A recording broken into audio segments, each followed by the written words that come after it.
obviously we know what's happening. We've been talking about this, but now we're actually experiencing it. And it's that time wave zero, or the point where you discover the interconnectivity between everything. The person next to you, the dog outside, the insect on the ground, the big sun in the sky. So all of that interconnectivity has to be understood or understood by you and in order for you to graduate. So eventually that would happen. And so that point is actually now. But understanding it means also you get the details. You don't necessarily have to go with this all-pervading knowing of not knowing anything. And I just use that title, but what it is when the person says, I don't need to know any of all of that to feel my connection. And you're right. Like if you weren't connected, you would drop dead. So we're all connected, but to discover and to feel and to enliven ourselves once again with the senses that are associated with when you vividly feel that connection. So that way, if you feel connected, you're confident. Every single day, even if someone's sick, you can heal them because you're connected. And so this is where this conversation is going to begin. It's actually going to begin with where that connection is, and it's actually in your navel. I've discovered beyond all things that the center of us is indeed our navel. I'm going to show this in multiple areas today through the constellations, etc. But the navel is actually considered our pole star. And all beings have a pole star or a tether that connects them to our mother, which is, of course, the universe, not just this planet. And so also when you're approaching or attempting to communicate with other beings, all communication is done from the center or the navel of yourself, because that's the only way you're actually balanced. So all the energy from the top comes down, the energy from the bottom comes up to meet at this center point. You know how somebody says, well, look, I want to work with you, but you need to meet me halfway. This is kind of how the crown chakra acts with the root chakra, or even the chakras in the feet. So the halfway point is in fact in your navel. Right now, we're about to break into the entire genome of this immediate universe. Like I can promise you today that when you leave this conversation, it's going to click in a way that you've never really seen before. But it is not foreign to this universe. Remember, all the one I'm talking to you about today is things that our ancestors had to learn or knew. Everyone has this stereotype or this mode that they say, this is my moral code. But instead of questioning whether it's right or wrong, that code, why don't we even question if it's right or wrong for us to be that way? Like every person you talk to, if you eat meat, there's going to be another person on the opposite section that says you should never touch animals, you never kill animals. Then you go to the ocean, there's fishermen wake up 4 or 5 in the morning, or basically 3, 4 in the morning. They're out there fishing. They're working hard. They're not stealing. They're not, doing other things. And they feel like what's in the ocean belongs to them. So you see to me, everyone that you start talking to has this moral boundary that they feel is right.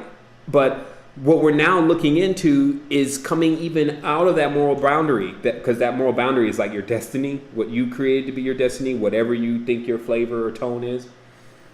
You now move into another level where you even realize that you're watching yourself. And you're now analyzing how other people are. And then you can see how you're everything and how to actually become everything from that standpoint. Let's get right into this.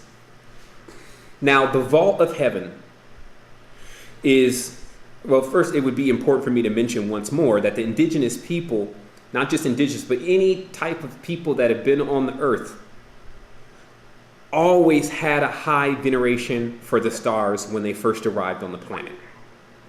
Now, there was a certain point where there was an arrival of the species that we know as human now. So when that arrival occurred, the things such as halogen light bulbs, a lot of the different things that they use to just light, street lights, all that kind of stuff was not there. Again, there was no smog, no nothing. So looking at the stars, especially with having an active pineal or somewhat active pineal, was way more than what you can get from a TV or what you can get from a PlayStation.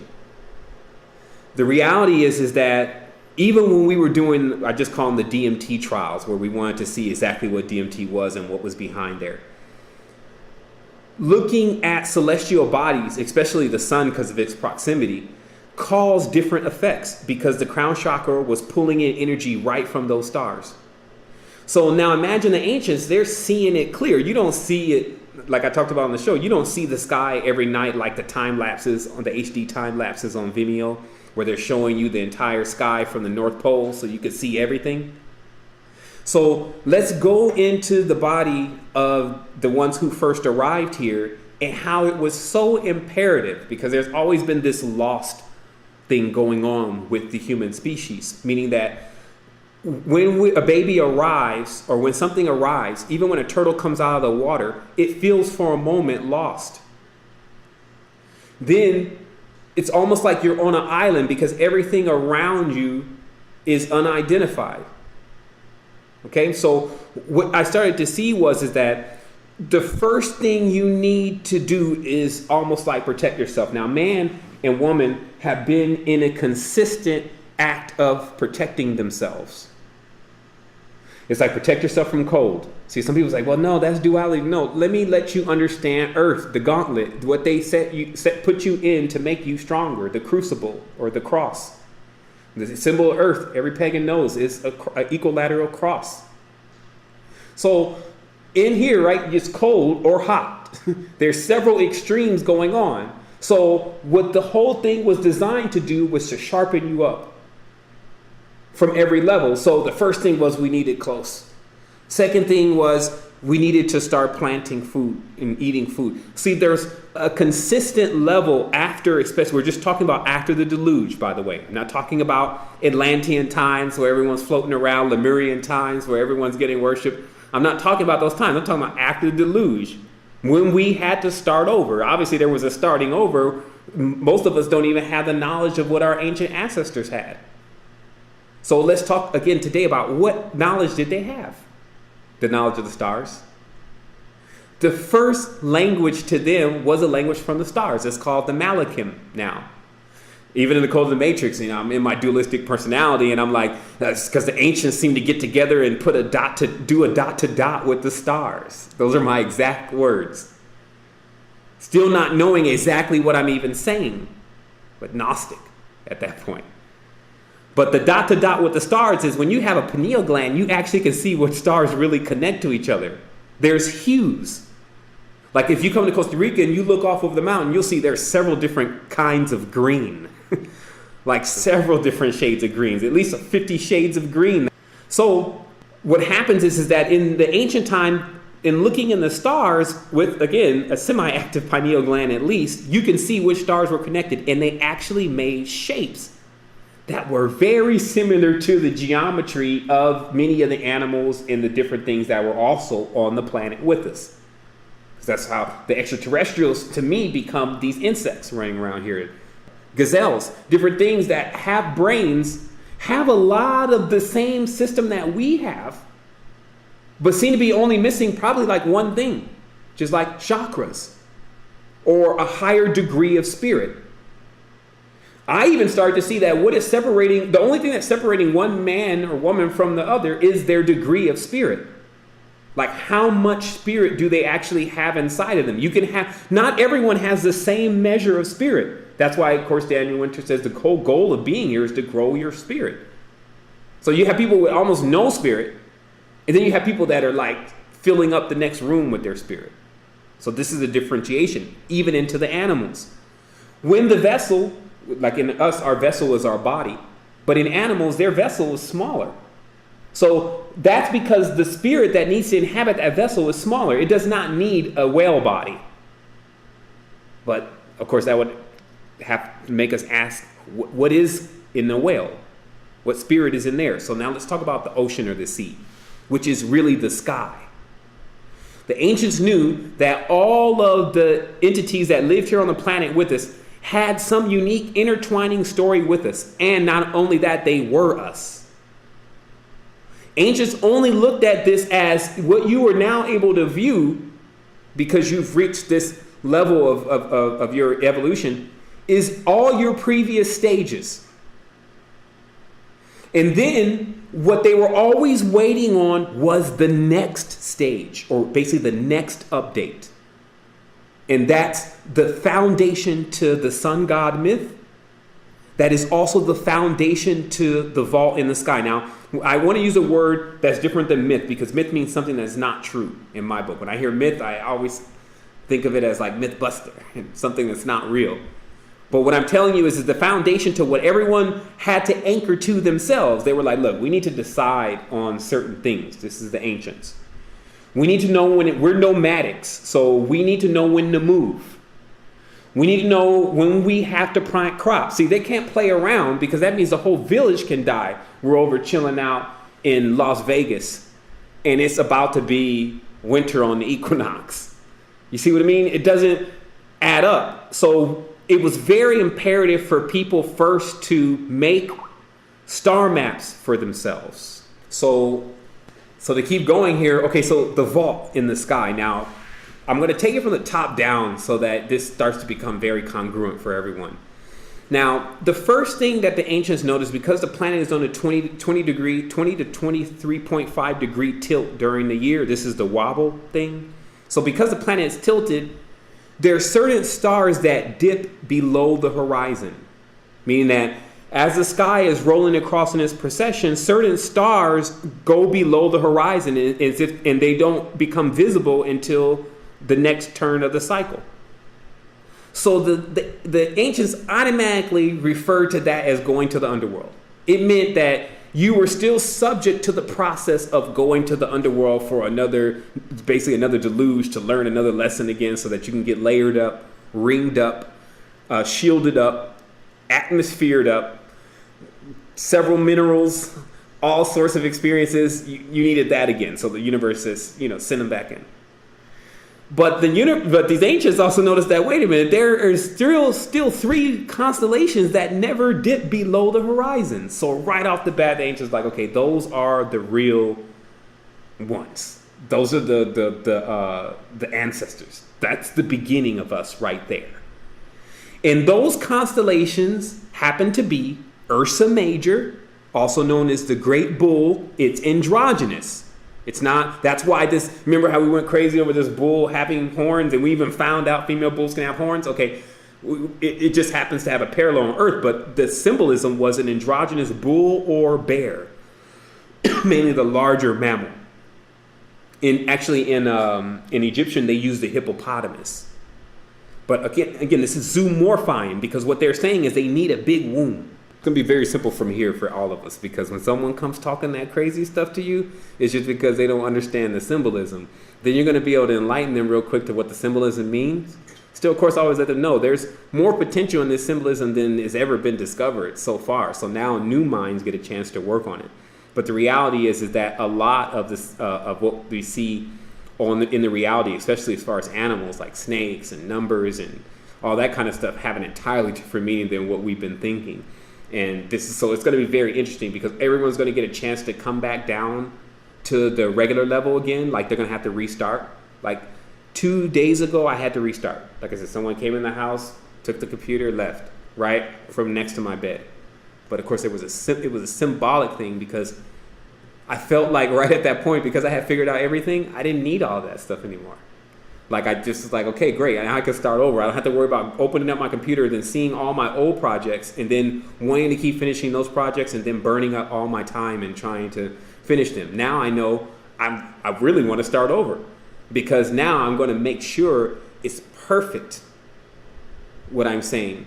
And that's going to create a perfection in myself. And I have multiple examples, so let's keep going. So to the ancients, Ursa Major, Ursa Minor, and Draco, okay? In the vault of the sky, these 3 are sitting right next to each other, and they never dip below the horizons. So that's how the formation of how this thing was going to work started with the ancient people. This is the program you're running on right now.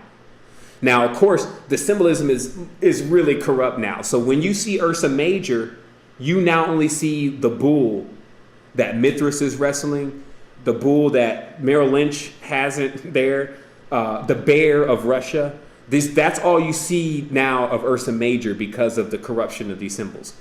Ursa Minor, known as the calf, is the entire system of the sun gods, because that is what the people are expecting. One happened in 4320 BC. The next one happened in 2160 BC. In those processions, there is a sun. The universe expects to go to another level. They don't look for like a Jesus to come. It's almost more to this level of what's happening here in this 2012. Everyone expects to expand. So they mourn for these times even. Like people know that, oh man, when the baby comes, basically when Ursa Major births Ursa Minor, which is something that you see in the procession, then there's going to be abundance in everything again. Now, here's where the draconian component comes in. Draco is a sheath. Draco, also known as Eve, is known to be like a cover that keeps the sun god safe. And this is where you see in the symbolism, if you look on the crowns of Anu, many of the deities, you'll always see, even with the symbol of Ouroboros, that the serpent is around a circle. Now, that circle inside is known as the egg. Some people always forget or don't even look at what is the circle that the serpent is around. It's not just eating its tail to make a circle. It's actually enclosing something, and that circle was known as the sun. So this is why the serpent became connected with woman also, because woman, when the baby is in her stomach, she is sheathing the baby. In addition, now sheath, of course, for anyone who doesn't understand that terminology, is what you put a sword inside of to protect the sword. It's the same thing with when the male has the sexual relationship with the female's vagina sheaths the penis. So this was always the symbolism. What Draco was a protector. Now, like I told you, the corruption of all the symbols, the Draco, of course, is London, the queen. And they are protecting this particular world from far greater threats. Meaning that there are bacteria and things that come in this thing and wipe everything out. So they've erected systems such as the CDC and quarantine and all these different things, because there's so many particles flowing through space. We're going through areas that have not been charted by this, current species most of the time. So there's always they need to have an immediate response to any planet-ending situation. And just in the act of creating all of those things, like protection, missiles, plasma guns, dimension crawlers, astral travelers, psychic spies, in the process of creating that, there's a cause and effect. So to be the protector means you're also willing to destroy something. So you understand the whole components to Draco, of course, which became a cult too. Ursa Major became the cult of the Great Bull. This is Judaism. Ursa Minor became the cult of the sun gods. This is Buddhism. This is Tammuz. This is Dammuz. This is Jesus. This is Krishna. Horus. Everyone has a sun god. But if you accept the sun god myth, you're basically accepting the Ursa Minor program. Then you have the cult of the black snake, Leviathan, the Kundalini energies, which is Draco also is a fish in many essences. So that's, of course, the serpent cults. And you've seen there's definitely positive and negative sides to the multiple serpent cults that are in the world. Now, here's what happened with language. Now, most people were what we would call now pagans. Okay, I need to use the terminology that they used then. This is not my judgments, but the terminology that they used then, so you can see how the ones who could read the stars looked at those who could read the stars also, but they read it in another way. Now, let me explain this. There were a group of people, once there started to become a splitting from the kings and the people. Because remember, the first thing is the kings are the kin.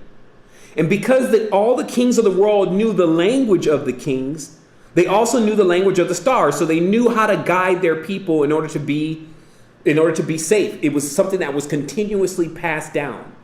Each king made sure his son had a copy of not only the stars, but also a language that connected with the stars. And that way they could always remain connected to their heritage. There is a certain order to the stars, which is exhibited within ancient Hebrew. I'll say now as a sidebar, English is like everywhere. In Hebrew, Z is the seventh letter. In English, it's our last letter. So this is what English is. English is like, it's designed to detach you or make you feel separate.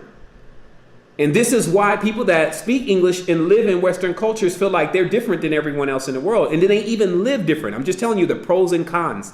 I'm not telling you what's bad and good. But they even live different for a while, totally disconnected from everyone and everything. This disconnection actually allows them to breach into new states of themselves even. As I said, it's not necessarily a negative thing to when you don't have all of the information of your culture for a moment. There's another side to this star thing too. I want to tell people that there's an extreme to it where, like the Maya, when you're born, they tell you what you're going to be and you can't try to be anything else. Because they're so incessant that everyone that was born has that particular thing to do and that's all they can do. It began to make it to where everyone became extremely stagnant. Because you just keep getting born again, back in the original part of where you left off. So, of course, you're going to be in the stars where you left off. So they would read it right then and say, this is what you're supposed to do, thus making you do a life of what you already did before again. So, getting deeper into this, like I said, you'll have the ability now, if you comprehend everything that's going to be said in the conversation today, to change your destiny. There were many cultures stuck in not wanting to change their destiny. They calculated their degree. That's what it's called. They calculated their degree in the beginning when they were born. It was calculated for them. And then this is what it would be like. Let's say that Samuel is calculated to be a carpenter, but very, very mischievous. Okay. This is what the stars say about Samuel. Okay. So what happened is every time when someone would come to see you, even as a baby, they were like, oh, look at him. He's already ready. Did you buy him carpenter tools? Great. He's looking good, but he's going to be mischievous. So they put that in your mind because everyone in your village knows that you're born in this thing. And because the one who's interpreting all the knowledge has told everyone what your responsibility and duty is according to the stars, which is according to his interpretation of the stars. And then from that point, everyone continues to embed you every single day with what you're going to be in the future from the time you come out of the womb. So when you finally get, to the age of puberty, you're already working in your field. So do you see where this could be an issue if especially cultures start to break up? You'd be running on an old program that doesn't even have the other pieces that are necessary to complete it. This is like a tribe running with not even enough people to cover the whole zodiac. Do you know enough people to cover the entire sky? Meaning, do you know a Sagittarius? Do you know a Libra? Do you know a Scorpio? Do you know a person in every single constellation that you have full contact with and you guys are all in a circle? Because even when you guys get together, it would make a universal circle. It would be something even beyond having to believe whether it works or not. Now, here's another thing about the stars. Let me keep going with this. The amazing thing about the stars, the magical thing about the stars were always looked at as 2D, is because there are certain essences, certain things that can be done on different days that if you know the day to do them on, something mystical occurs. Now, let me explain this. If there's a day of all clarity, there's a star, something that it produces, and the essence of it is clarity. So on that day, in knowing this, and this is why the human became the tool, the pentagram, or the one to bring this out into this dimension, these powers. On that day, if a craftsman knows that this is the day of the sign of clarity and inscribed the symbol that was in the stars on a pair of glasses that he constructed with this intent, kind of like Ayurveda, the whole thing has to be done with your intent. Lo and behold, when he put on the glasses, he could see in another dimension. There is something mystical about the stars that the energy that they hold when brought from 2D, which is the symbolic dot to dot, which we're calling language, into 3D during the right time has the ability to bring that essence right into 3D. So it just simply goes from 2D, which is like an inscription, the language of the Malachim, into 3D, which is physicality. So now you can also get why there's such a policing on this kind of knowledge. Because the universe has so many potent powers, but it's large. Now look how many stars in the sky. So you can see how long people spent in trying to figure out what every star can do. That may be a quest that we're still on. Now let me tell you who also understands this knowledge. Now the individuals in London, the Parliament, the Dracos, of course they understand the stars, and that's why there was such a big interest with John Dee, Nostradamus, and these kind of individuals, because they could tell them about things. It's almost like when you have someone that can go back and forward in time and tell you what happened, you don't seem to stop in your whole life having uses for that individual. It's always like in the middle of the night, you get up, it's like, okay, wait a minute. Let's go back to 300 BC and tell me what happened then. You see what I mean? So for the ones that are now in control of the world, they have the knowledge. And then what they did was the pagans who had the knowledge also, they started to persecute them to get rid of this knowledge. Now, let me tell you why the pagans, quote unquote, carried the pentagram. Now, so now you're this village person, right? You're roaming through earth. You're a nomad. You have a tribe. Everyone is going by the stars, guiding themselves in this foreign territory, especially because everything hasn't been discovered yet, to where there's going to be food, where there's going to be abundance, because the stars tell you that. Now, this is a very simple system. It's not based on magic or hocus pocus. It's based on our distance from the sun. The first thing that the ancients want to know is, okay, where's it going to be hot? Where's it going to be cold? Where's it going to rain? So things will grow. Now, what we've learned now in science is that the way the earth is tilted, it tells you what areas are going to be fertile, that are going to remain most of the time the same temperature, versus the areas that are going to be hostile. Sometimes they're going to be very cold, very hot, sometimes never hot, sometimes never cold. But it's still based on the equator. So what the knowledge did for them are having the knowledge of the stars and the pentagram, which was Venus's movement through the sky. Because now the pagans don't need to know everything that's going on with Cygnus, UB 313, the planet next to us, like all these other planets that have now been identified by us in our books. They just needed to know, do we need to move? Can we stay here? Is there trouble ahead? All those things could just be determined by the stars. And they used a pentagram to do it because they could tell by where Venus was exactly where we were in the entire precession. Now, the numbers are 22 and 7. 22, which is, of course, it shows you the Hebrew language, divided by 7 equals pi, 3.14. Now, there is 100% connection between pi and phi. So if you hear the two, don't get confused as, oh, is he talking about pi or phi? They're both so connected, they all have to do with the same type of knowledge. So what I'm telling you is that before the pagans or the indigenous could even say, hey, this is pi and phi, they were already utilizing the pentagram to measure the sky. And that's the tool they needed to do that. Now that tool became also a tool of power. Like if you can imagine how it's blown up now, if the ancients thought, hey, we need to be able to calculate the precession, and this is what we do. 72 degrees equals an arc of the pentagram. We can use this 72 degrees. If you understand, all these numbers have a lot to do with Kabbalah. If we use this 72 degrees, we can map over the ocean and map over land. Now, here's also what happened with the language, because some people say, well, Sevan, where do you see this in the language? Where it is in the language, like Hebrew, hieroglyphics, Sumerian, I'm going to publish papers and show you everything because I do have that knowledge and that information. What you see is when you turn their language 90 degrees, it has an exact layout of the stars. However, each star is coupled. Each letter is coupled. A is coupled. Coupled means grouped together to B. Now, in regular knowledge, you would see this as there would be no B if there wasn't A. So these two are kind of connected in some way. There would be no D if there was no C. So there's this coupling, and this is what ends up creating the story. So when they're talking about the new thing to come or the sun god to come, there's no sun god without a mother. They say, okay, well, this mother is going to be this huge cow. But we're not going to put a mother and a father because the baby is the division.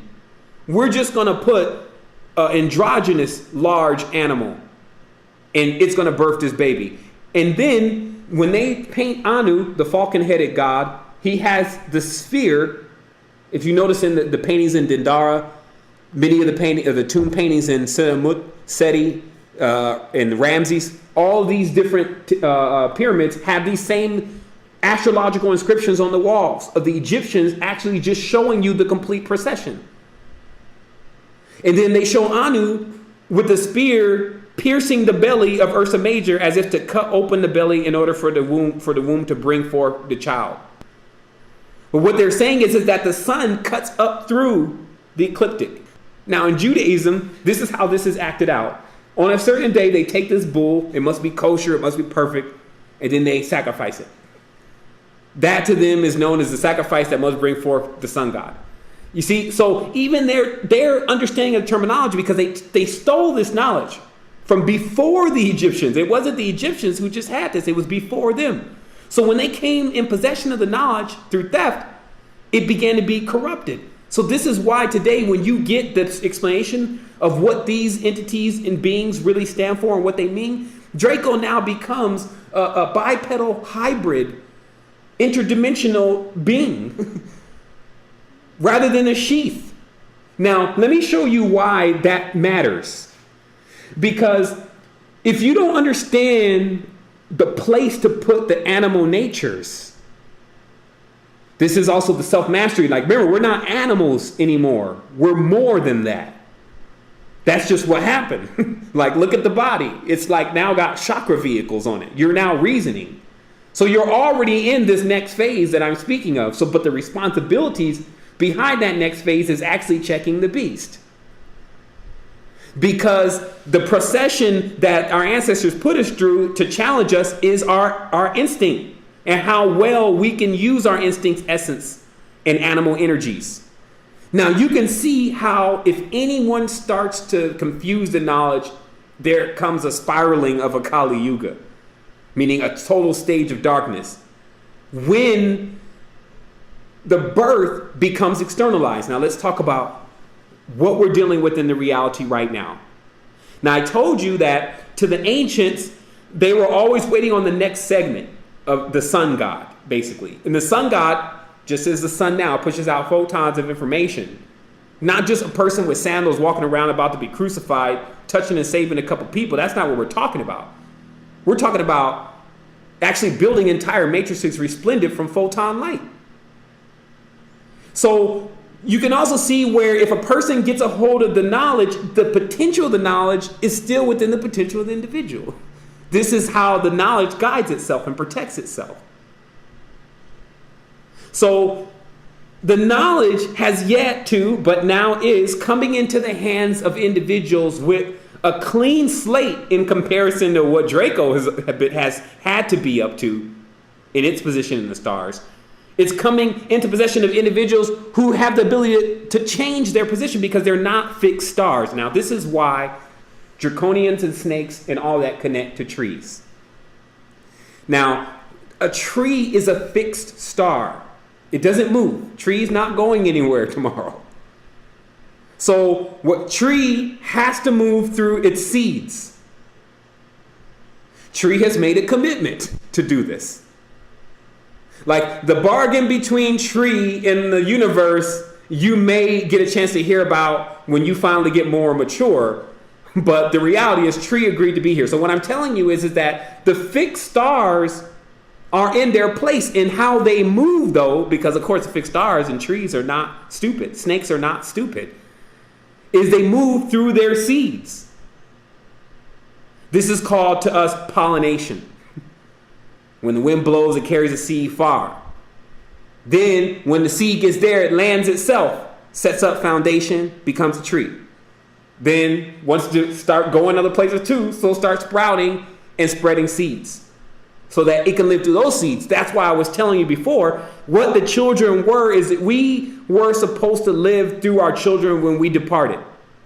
But we would not only be with them, we will also be where we went. You see what I mean? So there was like a double connection. This is what a bridge is. So people say, well, that's far off. How are you saying that? It's because that's what a bridge is. It's a connection. One has to be on this side and one has to be on the other. So we were birthed as bridges. Now, if you look at any type of mitosis, any type of production of entities, beings, etc., all you see is constant bridging. Nobody is splitting up. Even right now, we're not separate. We just have an idea that we are. Now, it just so happens that this idea of separation produces even more phenomenal beings. See, what it is with the universe is like sitting down at the table with someone who can see through the cards and you're playing cards with them. You don't even realize that, look, you're talking about the all-encompassing, all-pervading. And then you're imagining there's something that is not seen. Then you're over there carrying on, imagining the little things that you do in your animalistic trait really are going to make the universe mad at you. You see, the universe is not into that. The universe is into utilizing every single component to what it becomes when it shifts into the frequency. Now, what the ancestors were doing is like, okay, we need to map out these frequencies. So the ancestors felt like they were seriously in God's toy box. Now, let me give you the real meaning of the word God so you can understand why I at least maybe start using it again since it's such a heavy trigger in people's mind. God is the Hebrew word yad, meaning hand. But what it really means, for those who need to understand it, is 10. A 1 and a 0. With everything, a 1 and a 0 can come from. Because everything can come from the 0. The 1 comes from the 0. It comes out the 0. Like out of the 0's womb. The 0 is shaped like an egg for a reason. So out of the 0 comes the 1. So between 1 and 0, I am Alpha and Omega. The beginning and the end. So do you see how, once again, you can clearly map that someone got a hold of this knowledge, Hebrews, and started to utilize it to play God on earth. Because still the whole idea was to bring the power of the stars down to earth. Basically, bring to us the power that we used to have. Then someone said, well, why don't we bring the entire thing and bring God? Oh my goodness. You want to bring God into 3D? Okay, here's Cain. You see, like, this is the other thing about, like I told you before, all this is calculations, weights, and measures. The universe is an organized organism. So it's got it figured out whether you do or not. So it knows that anytime you bring a very powerful entity into a being, you have to turn it into a physical reality. You have to turn it inside out. And then you invert it, creating its shadow, aka Yaldabaoth. Now, the shadow is a hell of a being. Literally. And so this is how all the rest of the worlds, like what they call a netherworld, dark matter, the unidentified, we can't hold it in a vial. We don't know where it comes from. It may be God's particle. You see, this is what they're telling you is the unexplained. However, this knowledge that we're talking about, especially with the language, it gives you the ability to actually start to grasp it. Like literally in your hands, you're holding it. Like molding it. Okay? So this is the Full Moon Special. In answering questions for people so they can understand how this all connects. Like I said, one of the major keys to this also is if you look at the ancient languages now, and I'll produce the books for you that you can see, you tilt them 90 degrees. Now, it's very interesting also that the tilt is 90 degrees. Why would it be so imperative to take the language of the stars, our background, our history, our identity, and turn it 90 degrees? As Dan Winter was saying, the tetrahedron casts the image of the R onto the wall at a 90 degree tilt. And also the two-dimensional symbol of the flag of Hebrew is the draconian symbol. Okay, I can take you a little bit deeper. The draconian symbol is not just a tetrahedron, but the two-dimensional imprint of what the sky looked like when Jupiter and Saturn came into conjunction with one another. And that these people who were birthed on the earth then, let me show you how deep this works. In the stars, it showed that a lady carrying wheat would enter into Asia. Guess what? The Asians were waiting at the door. They knew it was coming. It's just like the Mayans. They were like, they knew it was time. The man with the cross was going to come over with his misunderstandings. So they accepted the goddess. China accepted the goddess. She came with wheat, which is what gave them the barley and all the different things that they need, the grain. They took her as their goddess, which was why they put the pentagram on their flag. And then they took her language, which is Chinese. Chinese is Kabbalah. I got all the documents right here. You rotate the ancient Chinese symbols 90 degrees and you get the entire procession of the stars in order. You do that with English, it starts to become hairy after C, meaning after C in the English language, or probably after B, I think, it no longer matches up to the stars. And that's why I was saying earlier, when you're speaking a language, right, that is in exact order to the stars, you're connected. You have cabal. Remember, cabal means cable. Cable means a cord or a circle. And it means a disk, basically. A program. Something that spins freely in your mind, especially if it's balanced. So then you're actually working with the universe, and you even have the tones of the universe. Okay?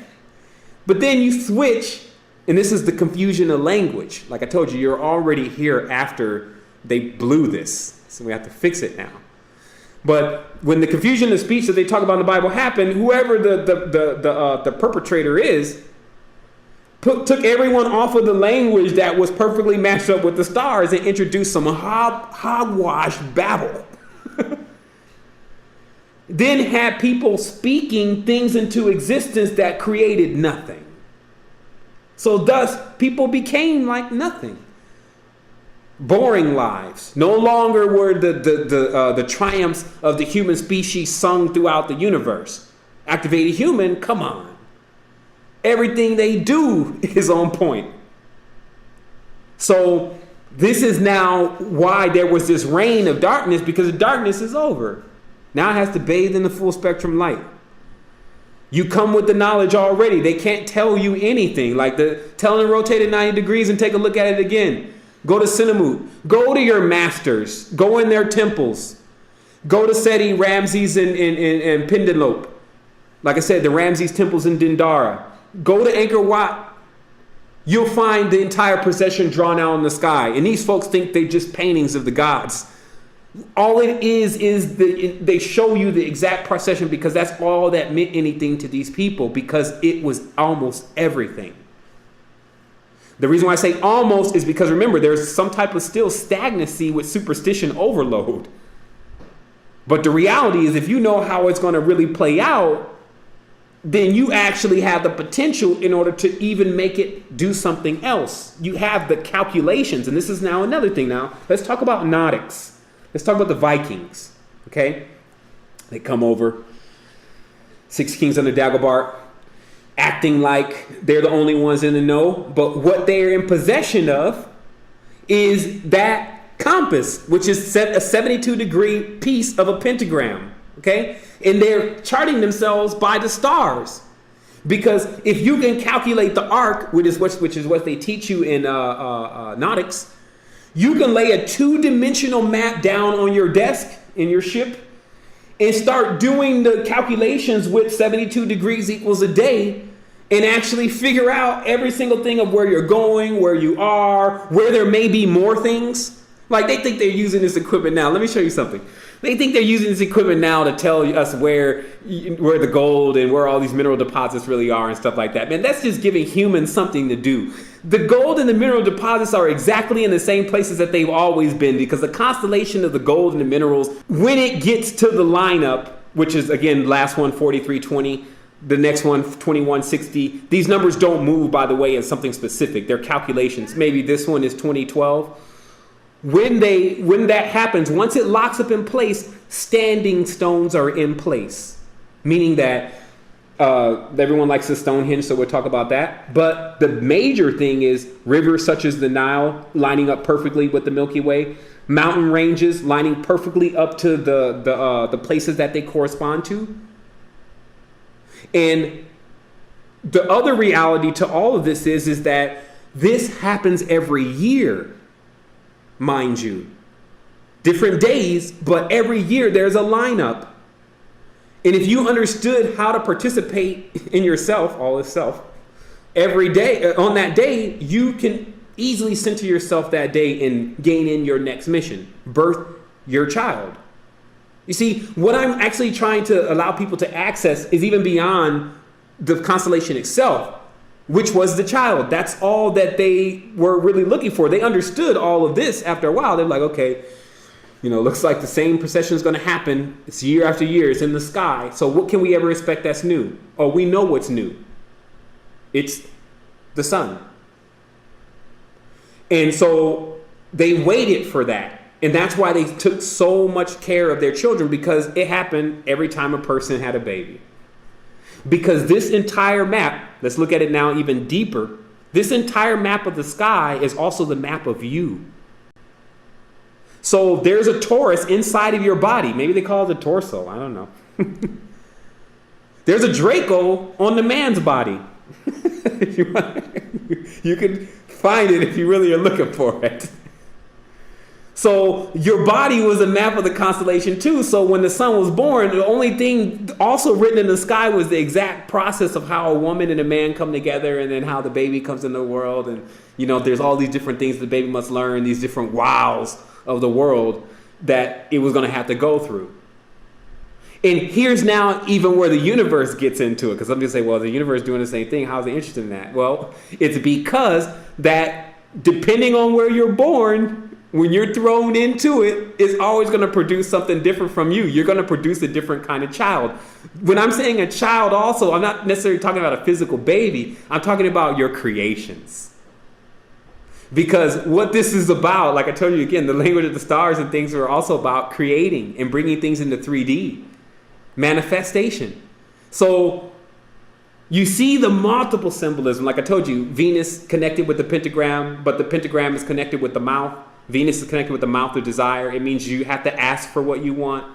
So the whole thing is still there. It's showing you that you birth when you talk. You speak pictograms. If your language was right, then they would immediately start birthing your manifestations. Now, here's the situation. Of course, there's a situation.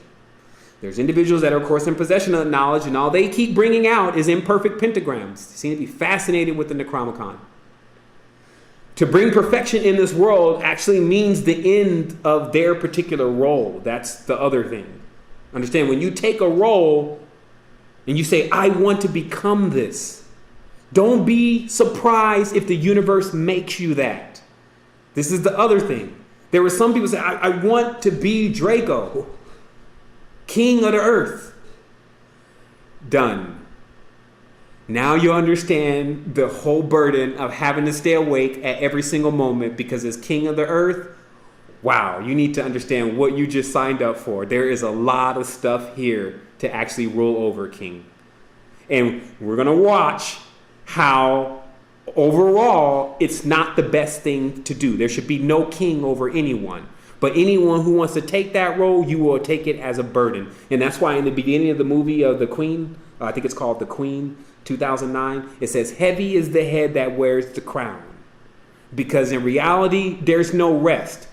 So while these people are always teaching all the time, yeah, you should be the king of everything and blah, blah, blah, they don't know anything about what they're talking about. The best thing that you can do is start to map up, first of all, triangulate yourself. Figure out where exactly you are in the constellation. Then start regrouping yourself to a certain degree and understanding that this is real. This is real from the sense of not that you're going to die and bad things are going to happen to you. No, real from the sense that you have a real shot here, kid. You have a real shot to actually go beyond anything that anyone's been talking about. Realistically, I've already done it. It just to show people that it's just when we decide to do it. Because when you made that decision, that, you know what, I want to go further. Then all of a sudden, we start linking up. Seriously showing when the student is ready, the master appears. And by the way, I'm not the master. I'm the student. Because throughout this entire process, I've been learning. I saw myself bring Draco out into 3D. I saw myself bring Ursa out into 3D. and behold it. We have that power. So also, this is where the magic, the mysticism really connects anyway, because if a person decides they want to amplify one thing because that's all they've been trained and they bring that out, it doesn't mean that they've accomplished a major feat. The universe can bring out things into 3D. You can bring out energies from other portals that are very harmful to you and to others. However, why is it always that we keep getting played in that potential? Surely there's another side of the coin. Can we bring out a healer? Can blow breath spray down this whole block? Cause all these people to act like, they just received something rather than that they want to take everything? You see what I mean? So bring that out.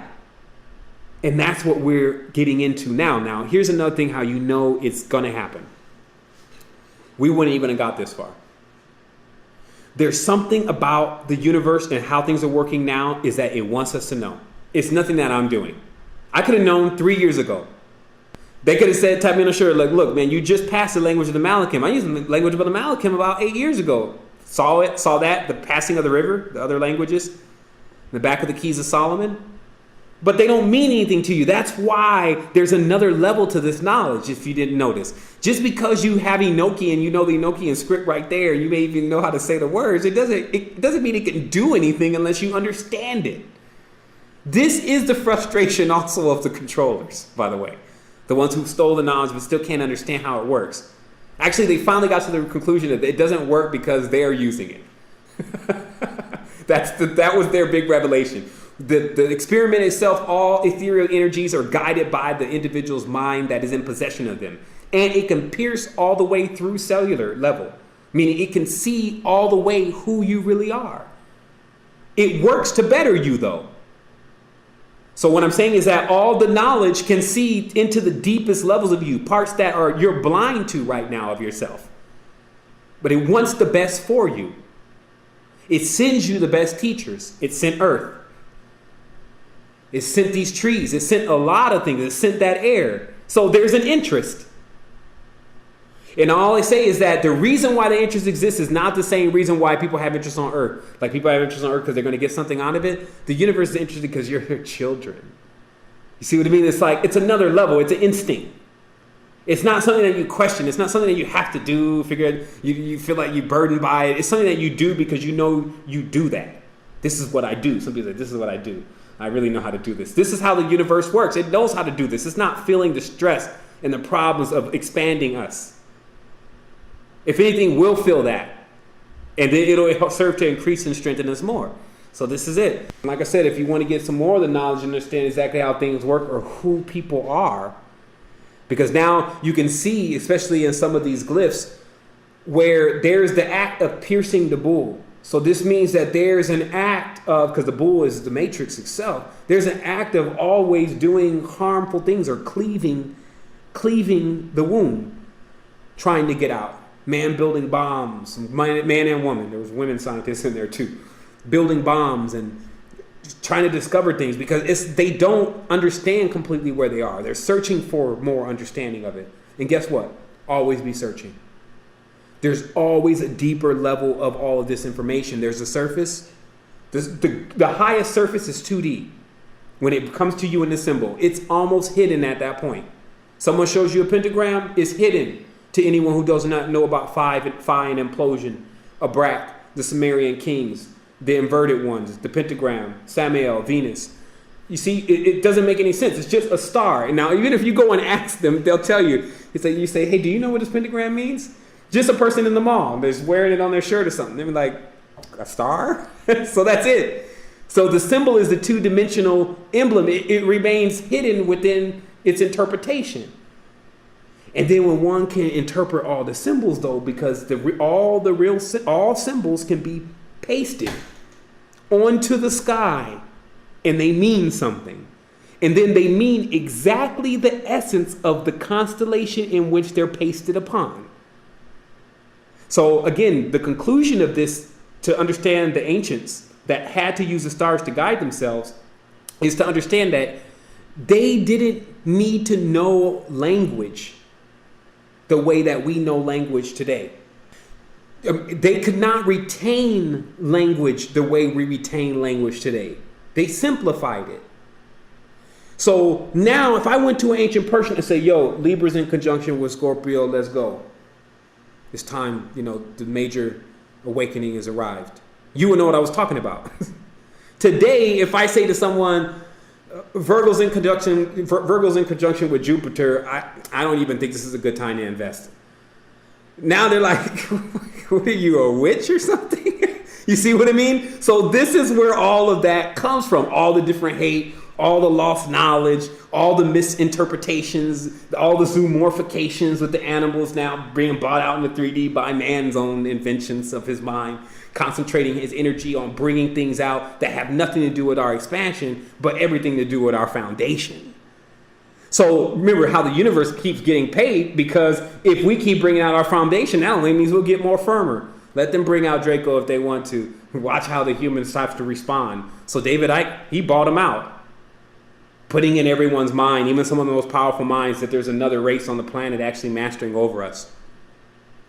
No, it's not mastering over anything. It's sheathing and protecting. And that's its lot. When I don't need to be sheathed and protected no more, I'll dip. That's how it works. Until then, keep sheathing and protecting. No clue what's out there.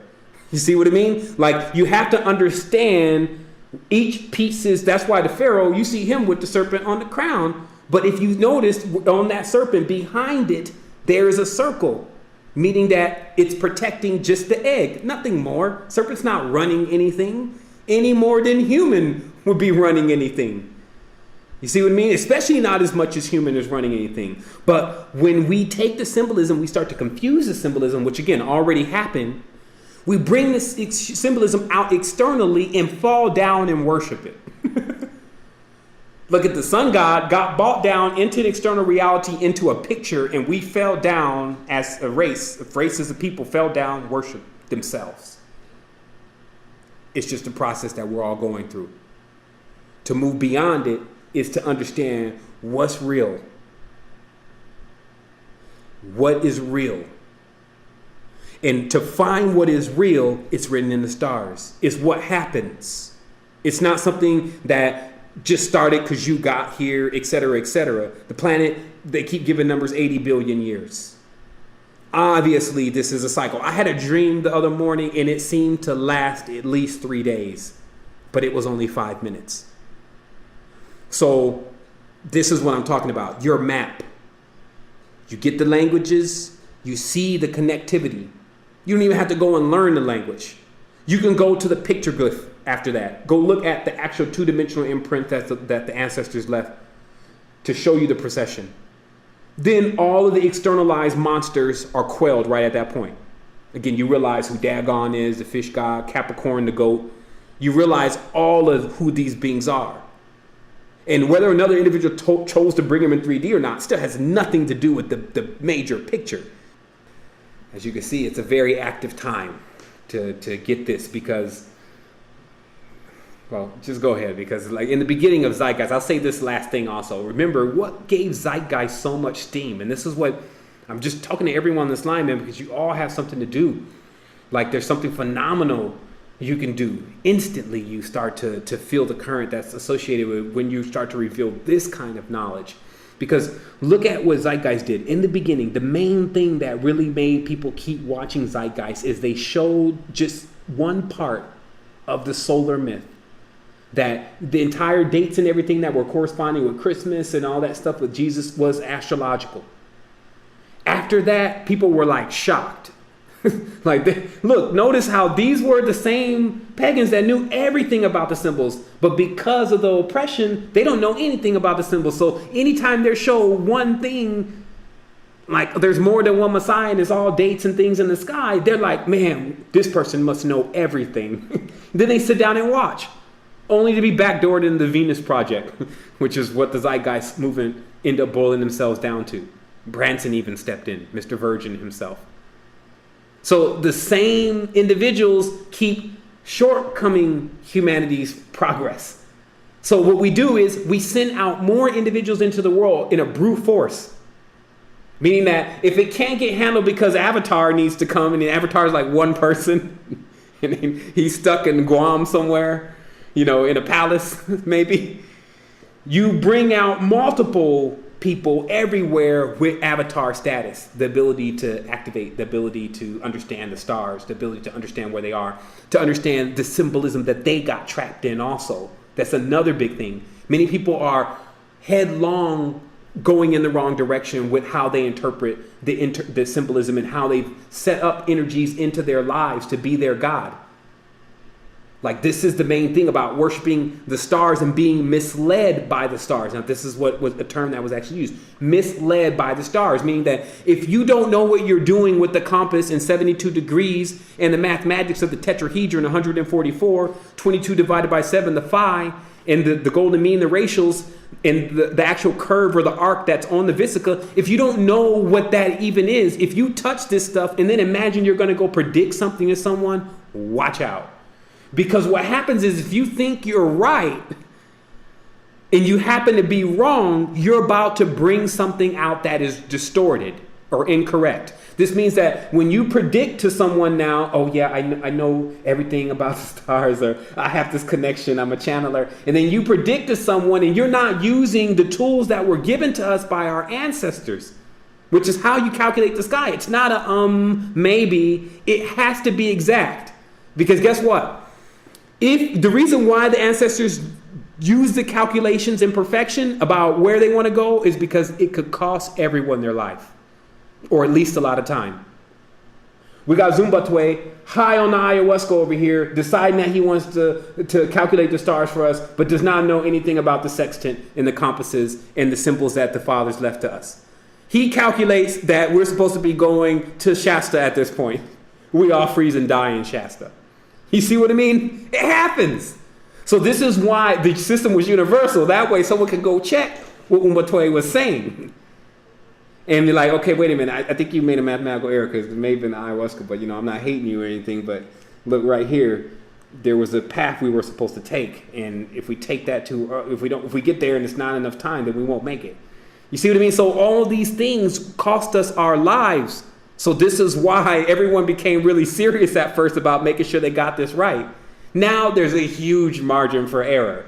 There's so many buffer zones. It's almost like, and I'll tell you, it's called smothering, where everyone has become a child. This is when Draco, which again is a sheath, it's a womb, it's Eve, does not birth the child, does not want to let the child go. And this is basically what you see with the mother when she doesn't want to let her child out of the womb. She doesn't think he's going to get hurt, baby. No, you can't go outside today. It's raining out there. You see? So there's this protective thing that gets also obsessive. And ultimately, a person that is like that, or a being that is like that, what they do is they attempt to handicap you. Meaning they omit something. Make sure you don't learn something that is vital to you going beyond. So you don't even have the ability to go beyond. They want you to stay here. So understand that is also going on. The reality of this knowledge is powerful in the sense that it makes you a real traveler. You do have the guide to the universe. And then the dreams change rapidly. Like my dreams are just insane. It's like every night I'm on a different world. And guess what? Most people are still there. Like I think the other thing that we're messing up in understanding is that everything is here now. Once Earth's gone, we're already setting up another kind of Earth just to go to that one. But we're all still together. Animal, hippopotamus, Josh, me, Luis, in some form or another are still going to be there. So this also lets us know that, look, right now, the whole manifestation of us having fun can start to begin. Because guess what? This is forever. See, now forever scares people. And I talked about this before about 2 months ago, where if you really did get into deep meditation where you could start tapping into some of the things that you say and what they really mean, life is supposed to last forever. Immortality of the soul. So, man, we better start finding some stuff to do because this is just going to get boring after a while. If you think about it, like it's almost like you have to sit back for a moment, especially if you're not a really expanded person, and really think if that is a benefit for us to be immortal or a curse. Now you see some of the plight of the other beings. It is almost a curse to them now because of them refusing to expand their mind of the idea that they will never be able to end this. They go insane on the idea. This is when, if you want a parallel of it, this is when an individual sees something like an apparition. It's clear, it's there, but they refuse that they saw it because they just can't handle it. It's like even to imagine that would be there would crumble the entire foundation of everything they built up on sand. This is the other thing. You build a firm foundation. These animalistic energies, they're mass. It's what we use as a launch pad. It gives us that strength. Once we know how to tame the bull and ride on its back, what does this mean? You see Jesus Christ now coming into the city on the back of an ass. This is how they change the symbolism. Back in the day, big Zelasutra coming through on an androgynous cow. You see what I mean?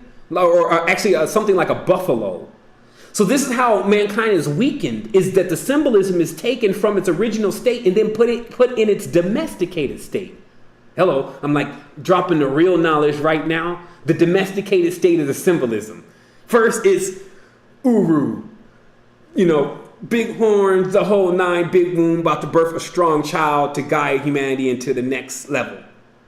Now, shoot, there wasn't even an immaculate conception announced by Gabriel, the angel of the moon, and then the child comes, he gets beat up, then thrown on the cross and killed, then has to agree to just hang out in the other dimension, and that's where he'll be able to do something when he can come back. The story gets all screwed up. You see what I mean? This is not fuel for our children. Because they connect it to them, even on a subconscious level. They don't see the separation. You see a degree of the separation, not even all. You're not the most separate person. So they tell you there's a degree of separation. Some people feel like I'm on the good side. This is so funny to me. There's degrees of separation. Some people be like, I'm with the church, okay? And then the next degree of separation is like, I'm with my people, right? And then next degree, I'm with this culture. And then next degree, this is my country, my motherland. Next degree, this is my planet. Next degree, but just the humans on the planet. Next, you see, it's this constant foolishness, which I'm telling you, you can cut through all this. You're everything. Whatever that means. I'm not going positive and negative with you. There is a whole spectrum here, so I'm sure you'll get something crazy if you go off on one of them polar ends too tough. But I'm just showing you, you're still everything. Nothing's going to change that.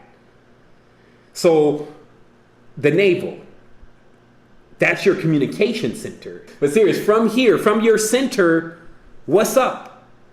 Because that's what, this is all about. And I feel enlivened again because the cable connects. Because what happens is that when you get off into all this knowledge that doesn't really connect, you can't connect it in places and it starts not to make sense. Then you start bringing out these energies into an external reality. They start being shadows and stuff running around. See, the power of the human body, because it's a pentagram, is a gate. So if the person starts to think unbalanced, they're going to bring out a shadow first. This is going to be running around. I see shadows. I see white orbs. It's like, man, you need to get your manifestation system together because we're trying to get something in 3D physical now. These folks need help. They're in Gaza right now being beat down by Draco for no other reason besides he killed their brother. You see what I mean? It's going to get crazy with the world because they still didn't realize how they were connected. Look, these people worship the same religion and had the exact same being that rules over all of them, Abraham. But so it shows you it has nothing to do with religion anymore. Right there shows you it has nothing to do with these people wanting to be spiritual, but everything to do with them wanting to exact vengeance. And that's why what they consider as God has become them. This is the same thing with the Christianity. But in Islam, they are Allah. They don't understand, but they give lava to drink. They have very scrupulous stipulations, heavy levels of racism. They are limited to ascending the tree. They're trapped on Mars in mind state. You see what I mean? The horn or the crescent moon has encompassed them and they cannot release themselves. You see, so there's a real situation going on playing around on Earth. You see what I mean? You're playing around in this, you wait for one more click of the clock. There's no telling where you'll be at when you pop up from the Stargate. What you can be is you can be right there when it's being created. If you can move fast enough, you can run head to head with the creators. And we're talking immense energy, but again, I'm an optimist. So the reality is moving so fast, it's already breached parts of the future that it's dealing with now to make sure that we get there. You see what I mean? Understanding the different delegations of the responsibilities. In this case, it'd be the hero, the one who needs to leave the tribe to go and find space because the tribe is continuously expanding. So they must leave to go find new grounds. And then when they come back, they say, hey, I found over there, and I'm explaining in indigenous terms, I found over there a lot of abundance. It's, 100 days walk for the village, but we should go there. So you see, one goes for first, make sure that goes find the place that everyone is going to be in a better position in, and then comes back with that information so that they can get there. So on multiple levels, we see this happening right now in our world, where we're stepping up into like a futuristic role of our indigenous responsibilities. What we're really talking about is that when you cease to have a shadow. And this is basically when, in the ancient teachings, where they say that you come out of your dualistic point. There's nothing for you to reflect on. Like we were talking about before, they say in the higher planes, there's no talking because there's no one to listen. Everyone is like in the same body. Because notice, if I'm talking, it's because I'm talking to you. And I'm talking to you because you're this separate person as I'm perceiving it. But on the higher planes, there's no one separate. So there's no talking. There's no need for that. It's almost like a go-between. Because remember, what the chakras really are and what they're capable of doing are bridges themselves. They're basically go-betweens between us and the potential of the energy.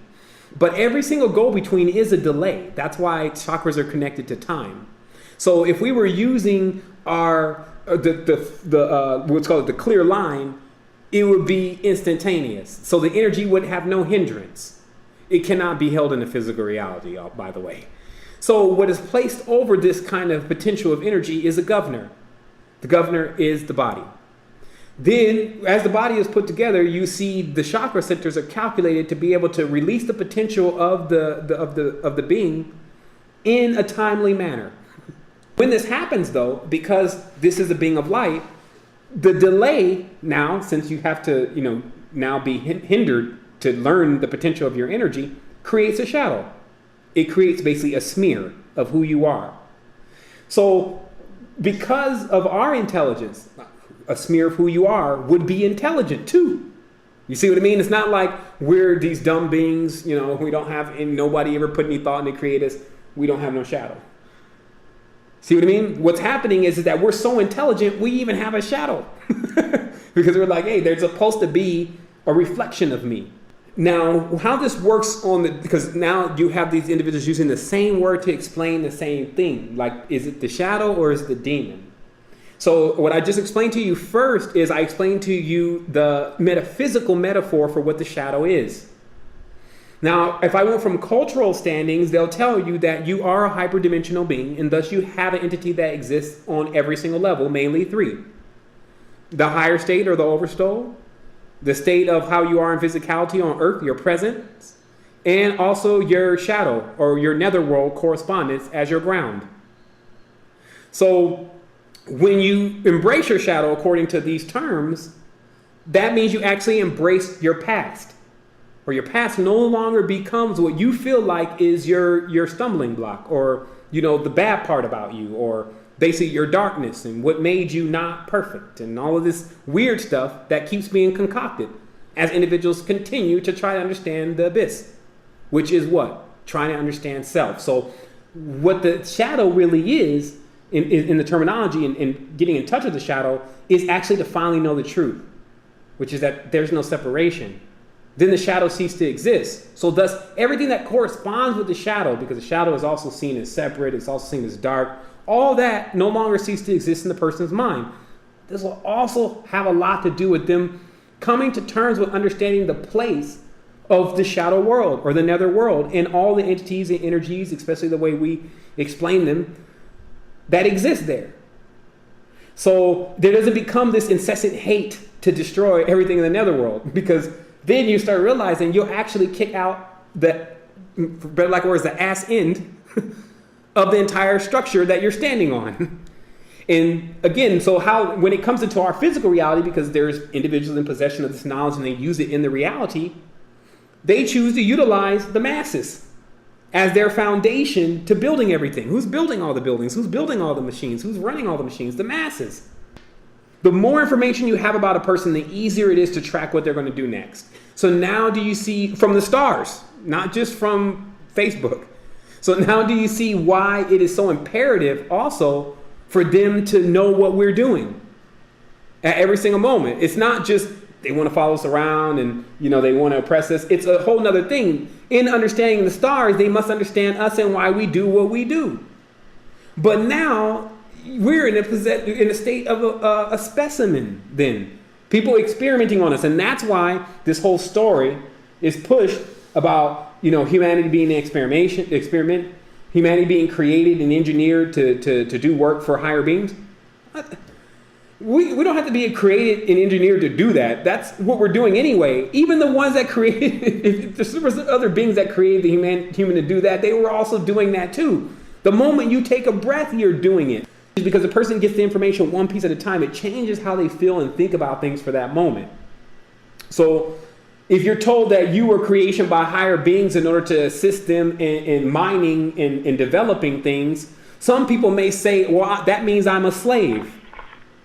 While another person may say, well, that means I'm a mother. Because it's the exact same thing. If you are designed and created to produce and maintain life, did you tell me the bad part yet? You see what I mean? So what's happening is that bottlenecking in the potential of this. And this is where we get to free things up, because now we're in this futuristic world. We've seen the other spectrum of things. We saw when things were even supposed to get better. And then we're now seeing that, okay, there's really just basic principles to this. And when we install those principles again within us, potential is endless. Because these are almost like you, like in the movie Hugo, you finding the key to your body. Notice in Hugo, the key was the symbol of a heart. A heart is the symbol of Venus, the pentagram, the apple, all the rest of that. So the reason why that heart was shaped like a key, because they're saying that once you understand, and they now notice the symbolism has gotten so encrypted, people don't even know what a heart means. A heart symbol is not shaped like a heart. So why does it have anything to do with a heart? Well, the heart symbol is the Vive. It's the symbol of Venus. Venus is the chakra of the heart. So that's what a heart means. So when they show a heart as a key, what they're saying is the pentagram is a key. But a key to what? It's a sextant. It's a compass. It's a key to actually charting or plotting your way through the universe and interverse. But if you take it out of context at any point, and that's what the other thing about powerful knowledge, at any point, if you take the tool and you miscalculate, man, it starts what we call a vicious cycle. Now, in this theory of centrifugal and centrifugal force, which means either spinning in one direction or another, if you happen with this kind of energy to turn it in the wrong direction, you spin in that wrong direction for a while. And how this plays out in the physical reality is we call it the vicious cycle. This is when a person can't do right because they must feed their kids who they had with the individual that also was the person that they're not weren't supposed to be with, but they were with them that night because they wanted that gratification. But then the other person, you see, so this is called a vicious cycle because there's several reasons why things are occurring. But what the person is experiencing is just the things that are occurring. They don't even have a bearing anymore on how this mess got started. You see what I mean? This is the power and the ability. You shoot something and now it hits something. And now you have to basically deal with whether it's the damages. You see what I mean? So this is what we're really talking about. The potential of what we've been dealing with has been encased inside of this sphere, meaning the potential of what we are capable of doing, especially with our body, has been placed into this sphere, whether you call it the aura alone, whether you call it the body, which is, again, the pentagram, the perfect circle, or you call it the earth, which is also a sphere with several layers that not only keep things from the outside from disturbing you, but also keeping the things in the inside from disturbing what's on the outside. Why? Because the potential to what someone can do here is pretty much limitless if they were running on the proper program, for better lack of words, the proper languages and proper understanding. So this makes it necessary to shield other things from our potential until we completely understand how to use it. Are you pushing yourself to your potential? And now, of course, many of us, including myself, don't think that I'm at the full potential and capacity of who I am. I'm just working on it. You have to agree to go back to school. You already went through a world of having a language. You talk. So now you just have to get to the specifics about how that's rolling in the sky. Now, of course, this connects to tarot. It connects to every single major system of learning. So then what happens at this point? Like, you'll notice that everything changes because you're literally approaching your balance from an entirely different level. Instead of even doing it through the breathing techniques, instead of doing it through the many different ways that you can attempt to achieve balance, you're now going actually into the programming. This will be you programming in mind over matter. We're just trying it this way now. Mind over matter would be you need now to use your mind to determine exactly where you are. But this is possible. See, now before, even 2 weeks ago, 3 weeks ago, for us specifically, it wasn't possible. We were close. We were already where obviously the chakras, obviously the body itself is a map of the universe. Chakras correspond to planets. Smaller meridians are corresponding to the smaller stars. We were getting there. That's why it's also logical that we got here. Where are we going next? What's next is that once I look at the sky and figure out all the symbolism that correspond to everything, then I geolocate myself, figure out exactly where I'm at, then I know what's going to happen next, and I just change it in my mind. That's what this knowledge does. It actually shows, man, it gets weird. You start realizing all of the connections. And you've seen parts of this weirdness also. When I say weirdness, I'm also saying something good. You've seen parts of this weirdness already. It's let you understand more of yourself. It's even separated you in a certain sense from individuals who are not seeing self. The goal of many people that are on this phone, they want to do work for others. They like, I'm straight, really. I do want to learn more, but I also want to assist other people with this knowledge. How can I do that? This is the tools. Because what happens is that whatever level you can deal with the person on, you know the universal knowledge now. So if they're off into one externalized meaning of something, you can put the wand out, neutralize it with that. If they're dealing with a specific ailment or something, because remember, we talked about how biochemical cell salts also cross over into zodiacal signs in order to cure hereditary ailments. So when I'm done, because remember, I'm just getting started. When I'm done, I'll actually have the universal map of how to neutralize sickness, how to discover current or currency, energy within self, how to pull into free cycles of energy, what to do specifically on certain days with results that are not as mystical anymore, where the person is like now saying, oh, I'm a predictor. I'm going to tell you what you should do tomorrow, and you do this and you'll prosper. And the person does it, they prosper, and they come back, oh, you're their God. And then the person, yes, I am. See, it won't be that kind of party. Because remember, that is the world we're living in now. Most people are only looking to hypnotize others so girls fall in love with them. They're only looking to do certain things that equal still more of their stagnancy. And we recognize that now. The true potential, the most a person can ever really give you the energy that is associated with compassion and a deep love within themselves for you, is to heal them. You will notice when an individual is sick, and they are sick, even if they know it or don't know it or not, but I'm now talking physically sick. If you come with caudacious and you're able to cure them of their sickness, that's the only thing that really means something to them at that point, because it's vivid and physical. So this gives you the vivid and physical tools to do things and assist people. You can come with your bag of cell salts and be able to do things for people if that's your desire. So, but what I'm saying is, first, don't think that you can do this without understanding this system. Many people have tried that and have failed. That is exactly the problem. There was now, everyone stopped going to school, basically. The real schools, not the schools we go to, is teaching us things that we don't, they don't apply to this. Look at what I'm telling you today about the stars and the knowledge and how to plot out the course to determine everything that's going to happen next for you and where you need to be in your life. Your navigation tool, not everyone else's. I'm not talking about everyone else here. I'm talking about you. But that is not what you're taught in school. So it shows you that, again, the reality is already got something going on with it that needs to be fixed, but it's happening. So when you were in the reality, and you learned a certain system, and you had to learn it, because if you didn't, you cannot function. You wouldn't even be able to load Skype right now if you weren't functioning on some kind of system. So it's there. I'm telling you it's flawed. And I'm also showing you a more superior system. The potential of it is endless, just as endless as the energy of perpetual energy. It doesn't stop. That's why this whole immortality thing comes into play.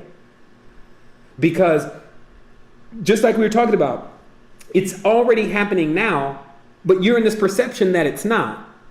You see your immortal being in spirit, and you feel it, energy moving through you, but you're not in touch with it enough to fully confirm that you're immortal. Like I said, you're immortal. Let me poke this knife in you. You're going to be like, hell no, I'm not. You see what I mean? So you're not fully convinced that you're in the immortal body.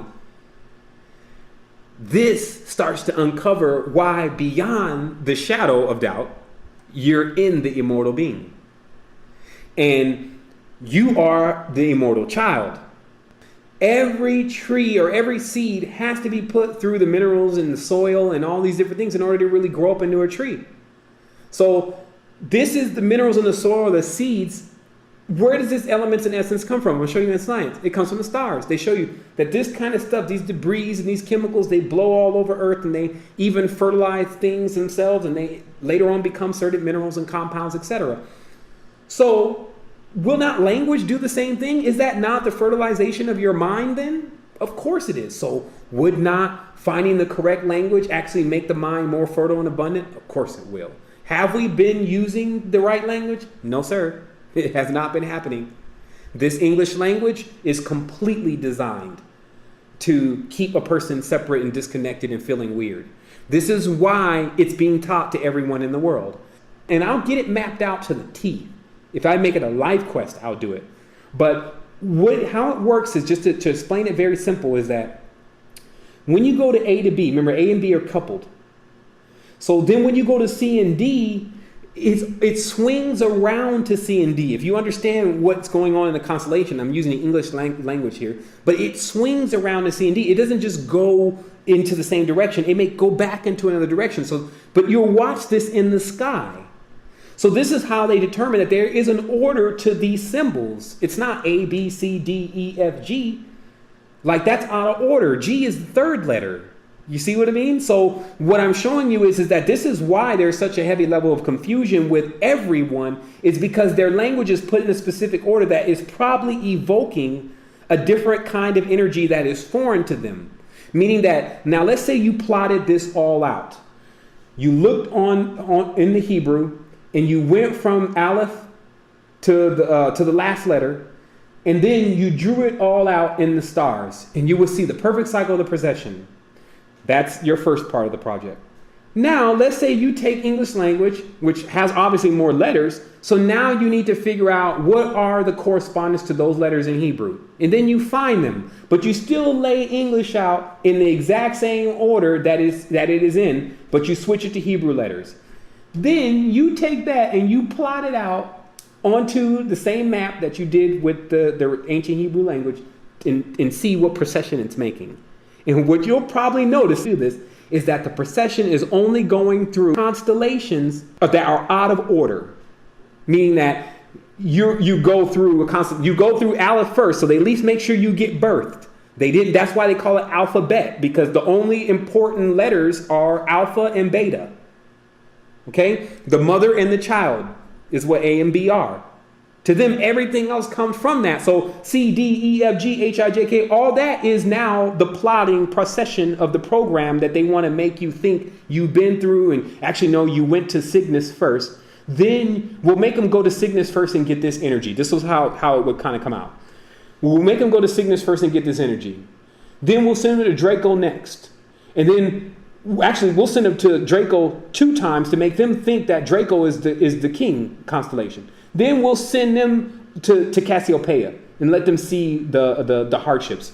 Then we'll send them to, you see, so this is how the language is mapped out with A, B, C, D, E, F, G. It's sending you to different constellations in your mind. Because when you have this language, you also have the building blocks and how to pull them apart.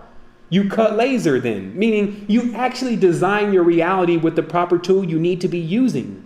Do you think that we go and put together perfect temples with regular, crude, rudimentary tools? No, we use lasers and different things with exact precision. So what that would equal is you learning the language that is exactly how things are put together. Now you are manifesting with precision. What you get is exactly what you asked for. Now we're using this stone caveman's tool to form and shape our reality.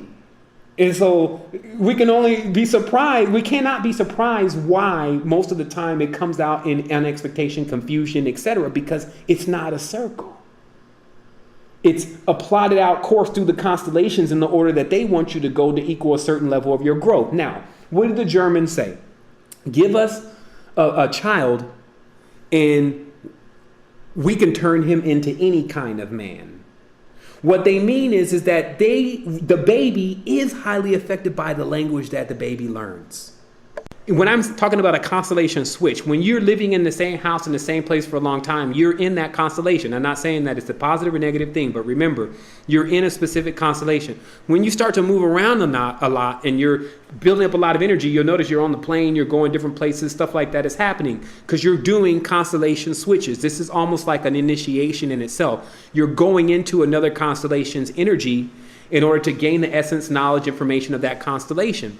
So sometimes, or most of the time, what keeps people from continuing to go into other constellations and exploring things, meeting new people, etc., is the comfortability of being in the previous constellation, i.e. the smothering. So what happens is that when you start moving into higher vibratory frequency, you shake off the sheath, meaning that now you're shaking inside of what's covering you, so you're actually going to break it. And that's why they say you can't put new wine into old wine skins, meaning that when you become something new, if you pour it into something that's old, it'll just burst. So you get this new thing, and this is why there's a constant growth with us. You continuously get the new when you're willing to unroot from the materialistic old and go into the new and then set up the foundation there. So this is to you very similar to moving houses.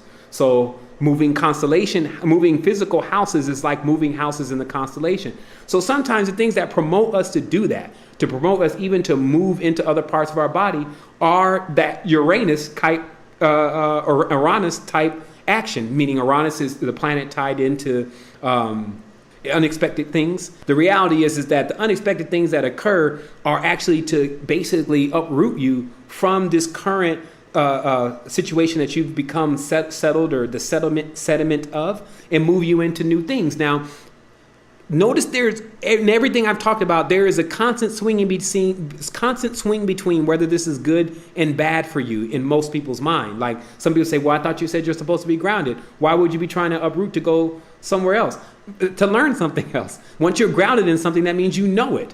But if you stay there, you just know that. So if you're trying to imagine that you know everything, but you've only been in one place, how does that work? You have to keep going. So this is why there's a back and forth in our mind also. You see what I mean? It's like it's another level of things. It's like you're only decreasing the time of how long it takes you to keep leveling up. That's all I'm explaining. That should be how simple it is. Once you cut out the other 4 letters, if there's only supposed to be 22 and you're sitting on 26, then like you got 4 steps that are removed. And this is another thing that's brought out into the deeper conversations about the languages, is that there were either 4 houses omitted from most language or 4 extra houses admitted to most languages. And then that served to be enough to keep people confused. When you're not operating on the right information, that's where it comes from, the word ma-ra. And at the first time when I saw that ma-ra, I knew, okay, this is obviously a powerful word because those are 2 powerful words. And then they were like, no, Sevan, it's actually Rama, and you've heard of him. And that's actually an individual that is known to create dimensions, create illusions, etc. But if you really understood it, it's just light and matter. And light and matter creates steam. Steam is mist. Mist is mystical. Mystical is the illusion. So, what else do you need to learn about this if you want to learn about mysticism? Because you said you wanted to be mystical. Now, I'm just trying to tell you what the magus really does. So That's it. So it's almost like once you find what everyone has been hinging their whole thing on, you can just like solve it. Like, look, this is what it really means, but what else you got? Like, we already ran through that whole thing, but what else do you got? And you'll find the only thing that they've been missing is the key to everything. What are they even trying to get? It's like, has people centered themselves for a moment? Like I was asked in the beginning of this, as they said to me, what do you really want? And I said, man, I never even really thought about it. I was so busy trying to make contact that I didn't even know what I wanted to make contact for. They say that's exactly the thing, because you need intention. Intention is like your guidance of this UFO. When you say something, that's what you intend to have. So what are you saying? And then you realize you ain't saying nothing. You haven't even stepped up to the plate. And this is why most of the times when the real knowledge of what can get a person to the next level is produced to them, sometimes they'll find themselves waiting for a moment before they even accept that knowledge or even try to understand that knowledge. It's almost like if success came and knocked on your door, you'll be surprised that you weren't waiting on it to knock on your door. It was still about you because success was already there. It was just about how much passion, desire, and will you have still within you to actually access it. Now, here's a deeper level. With the language, you're not going to have much power and desire and will on a wobbly wheel. The wheel is wobbly. It's not economic. So what needs to happen is you get access to this more ergonomic wheel of how to manipulate the energy within your body by coming to a complete understanding of what it is that you actually want by knowing what you're saying. So if these people think for one moment, including you and including me, that we understand the full power to all these words that we're saying, we're mistaken. I found out 3 days ago we're mistaken. We don't even really know how it maps up with the proper energies that are in the sky. But we're still alive. So that means we can now go and at least correct our mistakes, which I'm a big fan of doing. But this is what, by all means, what we must do. We must not sit here like acting like so many have. And this is why so many scholars bottleneck, is that they get so consumed in their intelligence, they don't believe that they have anything else to learn. When it comes outside the construct of what they find to be fact, in which in most people it's just their language, it's what they agreed to, but still don't understand. And now once you understand it, then you understand everybody. It's like, that's why I was saying about not only do you understand what Reptilian and Draco are doing, you understand what your neighbor next door is doing. The potential of this is to understand and communicate better with your family members and the people that are around you, to shed the idea of interconnectivity in the walls, or basically the snake's sheath, which is like a wall disconnecting you between what is on the other side. When you're ready to remove that protection, and that's why God always, and you know definitely El is a serpent, he's always like this Father God, but more of an androgynous serpent. The E and the L makes it an androgynous being. But the reality is that you have this protection, and that's how people see God. They see God as a protection. When something happens to you, you can call on God. So this is basically like a sheath. When you see yourself as the entire thing, this sheath, this veil that shields you from the truth, even what you can't handle, things that are too much for you, that's how to symbolically on all levels remove that. This is it. It's no mystery that it came from the stars, because the stars exercise control over physical beings. Light exercises control over mass. So when you speak the right language, in tone, not outside, but when you intone perfectly, then you open up what the lucid world has to offer you, because that is limitless. I told you before, in the reality of 3D, you can unpack certain things. It's horrible to unpack certain things here. You almost do them no justice. It's almost like you bring an energy here so big, it feels like it's stagnant in this whole environment. That's what your limitless world of dreaming is about, to enjoy it there, in an area in which it can be contained. Where is that? In your mind. In your mind, it can actually be circumference. You see 3D. You see even more than 3D. Notice how in the dream, you can look into a room and feel the essence and everything was going on there. It's like you can have a short dream and you like, man, I was in this room, but somehow I knew, this is how the dream conversation always goes, somehow I knew that they were already trying to do this. And then you know how you don't see that, but you know that that is there. And then behind the wall, I knew. What are you talking about? You're talking about you were seeing in 5 or 6D and you just saw it from every angle, even the fly on the wall. And you don't need to see it for but a moment then. When you're looking in 2D, man, we got to see this thing for like a whole aeon before we realize that we're going in a circle.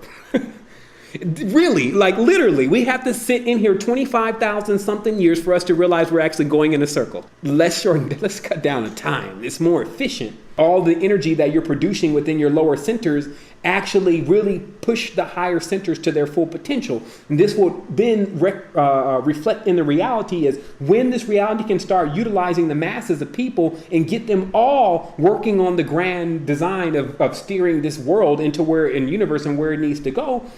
Now we're getting more efficiency out of the individuals that are living here on Earth. But still remember, you're in Santa Claus land right now, where individuals feel like they need to be your father and your mother or your adept or your adult, and that they need to keep all the information for themselves because you can't handle it. So in that state, then you remain smothered and sheathed with a veil in front of you, not allowing you to see what really exists because mom and dad feel like you can't handle it. So prove them edgewise. Trust me, you won't be the first one. And that's what I have to say. There's more in the place ye are going. And by all means, it is glorious. The open state of the mind and the clarity of energy moving through you is far more than the bottlenecking potential of a stagnant reality locked and turned upside down. Easily.